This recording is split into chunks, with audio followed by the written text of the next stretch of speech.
All right, guys, how you doing? So I wanted to, sorry, I'm getting something out of the way here.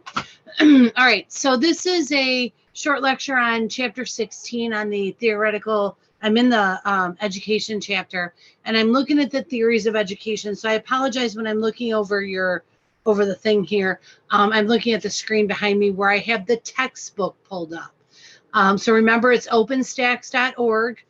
In the sociology textbook, the third edition, I'm looking at chapter 16 on education. And I'm in the 16.2 section on the theoretical perspectives in education. And I wanted to kind of talk to you about this section because I think it's part of what we need to talk about. But then again, you'll have questions throughout this that you need to answer for this assignment. So, all right. So when we're looking at theories, let's go back over and review a little bit.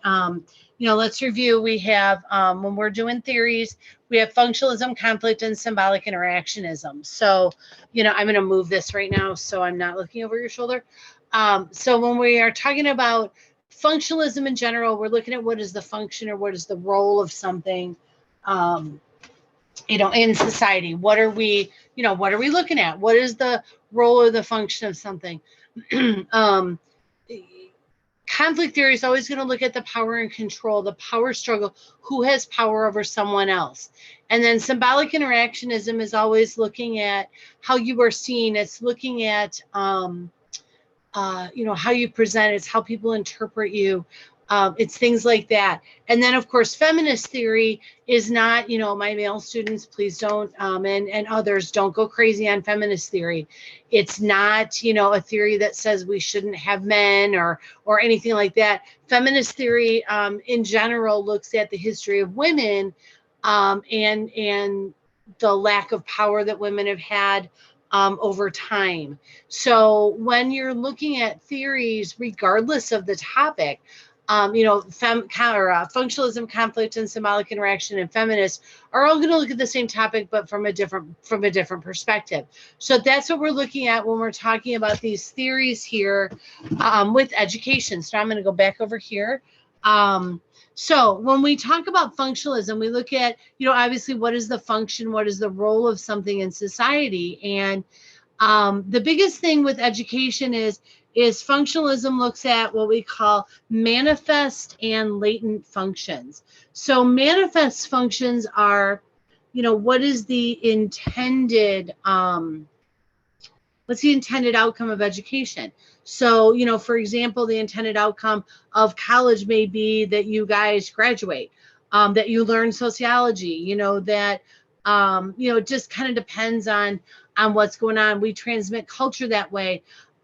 It's social placement. Your textbook talks about there on that first page, it talks about manifest functions, and it talks about what are openly stated: socialization, transmission of culture, social control, social placement, cultural innovation.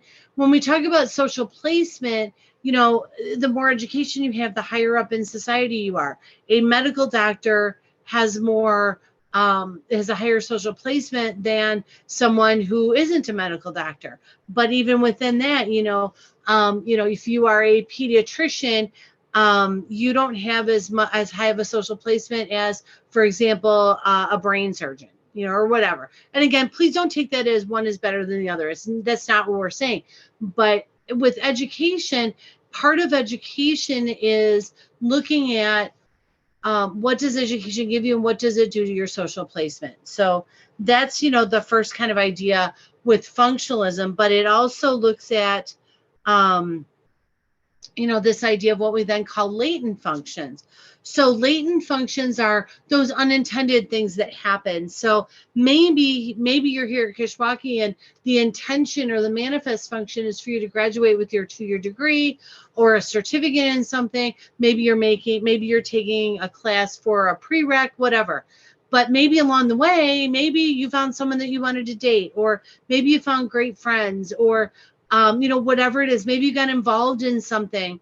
Maybe you learned about something. Maybe you learned about politics, or you learned about, whatever it is. those are unintended, or what we call latent functions. So manifest what is intended, latent, what was a bonus that you got out of that. So when we look at conflict theory, well, let me back up. The other idea with functionalism looks at how do we sort people, and how do we identify where you're going to go. It kind of goes along with tracking of how do we sort people. Now, I got my bachelor's degree many, many years ago, and I'm grateful that I did not have to meet a math requirement in my undergrad. I had to take stats, but when I was in high school, I only went through geometry. Thankfully, I didn't have to go past that. When I went to college, the only math that was required of me was statistics. So I never had to go on to, calculus and all that stuff. Thank the Lord. But if I was to go back now, I would, if I went back to college now to get an undergrad, I would be put in, math 000, because I would need to start at the beginning, and I would need to work up. I might get to math 098, I might get there, but I wouldn't want to be sorted any other way. I'm not strong in math. That's why I don't teach math. And I know a lot of people use math that way, and it is one of the areas that we sort, that we start to kind of classify students as capable or not. We do it with things like sorting, with putting people on different tracks. We do it with things like ACT, SAT, MAP testing. All of those things that we do are meant to sort students. We'll talk about that more in a minute. When we talk about conflict theory, conflict theory is about power and control. It's about who has power over others. And your textbook actually has a picture of a kid that's kicking a soccer ball at other kids that are hiding behind what appears to be the bike rack.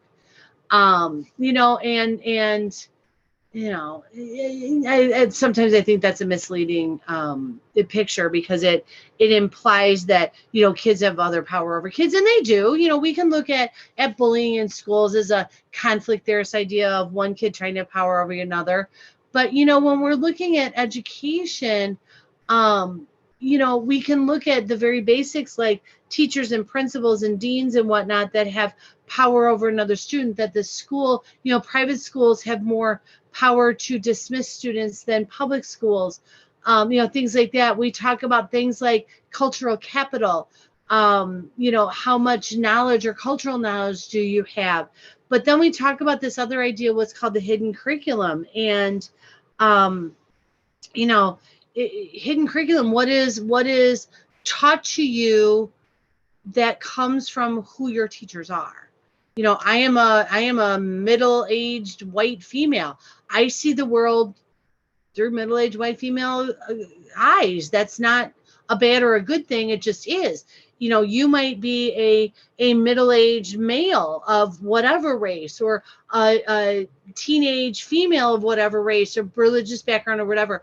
We all see things through our different lenses. But when we talk about hidden curriculum, it's those things that come across based on what the school wants to get across. So my full-time job, I teach at a Lutheran school. So, our curriculum is not hidden in the sense that, we don't hide that we have religion class and we have, chapel and all that. But even when I'm teaching sociology there, I bring religion into it, but I'm going to bring religion in from my religious view. So that's kind of what we're talking about with hidden curriculum, or what are the things that come across with education that maybe weren't intended, maybe wasn't based on curriculum, but it came across another way. Your conflict theorists, of course, look at tracking as well, which is the same kind of thing as sorting, how we sort through, kids. And then feminist theory is going to look at the role of women, and it looks at it from several different ways. It looks at it from Title IX, being that, women have the right to, Title IX, as it talks about, in 1972, it made it illegal to discriminate on the basis of sex in the U.S. education system. A lot of people think about Title IX when they think about women in sports, in high school and college. And that's part of it. But it's also that, Title IX helped bring money to math and sciences to help increase knowledge of girls in public school in STEM areas, in science and technology and math, engineering. But we also look at, from a feminist perspective, that after graduation, many times women's earnings are much less, even when they have the same education as a man. So you can read more through that. One of the things that I think is really interesting in your textbook, there's a gray box about 3/4 of the way down the page there on that 16.2 section of your textbook that talks about grade inflation and when is an A really a C. And I want you to read that. Read that section because it talks about something very interesting. Now, this is a video, so if your parents are listening, I'm not saying that grades don't matter. Not at all. They do. Some of you have to have a C or better in this class because it's a prereq for another program. Some of you need an A in this class because maybe you're going into the major that's extremely, grade competitive. Yes, grades matter, but, grades don't determine your success in life. Guys, if they did, man, I would not be teaching right now.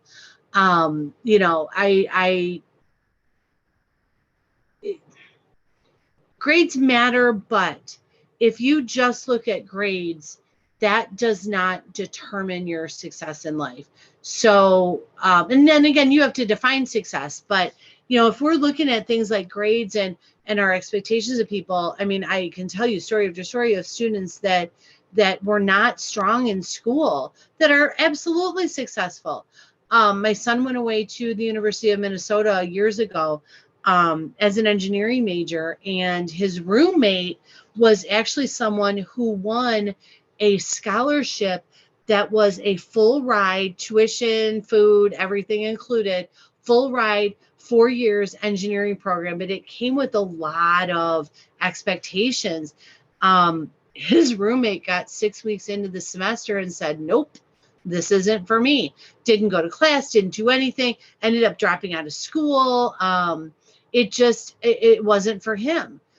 Was he successful? I don't know what happened after that. But, just because he had, a perfect ACT score and all these great things he was doing academically, if you look at just his success in the engineering program at the University of Minnesota, it didn't go so well. When we talk about grade inflation, we're also looking at things like, when is an A really a C? Do we start to round up grades? Do we give students grades that they don't earn? So one of the things, as you know, and if you don't know, it's in my syllabus, in 20 years of teaching, I have never, ever, ever, ever, ever, ever, ever have I rounded up a grade. And I'm sorry to tell you that if you've, finished the semester with an 89.999%, I am entering a B for you. You did not earn an A. An A is 90%. But the same thing goes the other way. If you earn a 59.999% in my class, I'm entering an F for you. I'm not rounding you up to that D. You didn't earn a D. If you look at it from the other way, if a student earned a 90.0001, like they just got into that A range, I would never round them down. I would never give them a grade they didn't earn. So we, sometimes we go the other way and round up. Some people talk about things like curving grades. Is that the way to go? I don't know. What happens if an entire class fails a test except for one or two people? Is that the students? Is that the teacher? What is it? So this section in your textbook so it's in that 16.2 towards the bottom. It says sociology in the real world, grade inflation. When is an A really a C? And it talks about how this discussion kind of came about, and it talks about grade inflation. And it talks about that grade inflation generally refers to a practice of awarding students higher grades than they have earned. It reflects the observation that a relationship between letter grades and achievements and the achievements they reflect has been changing over time. Put simply, what used to be considered C-level or average now often earns a student a B or an A. And it goes through to talk about, how that works and what happens with grades.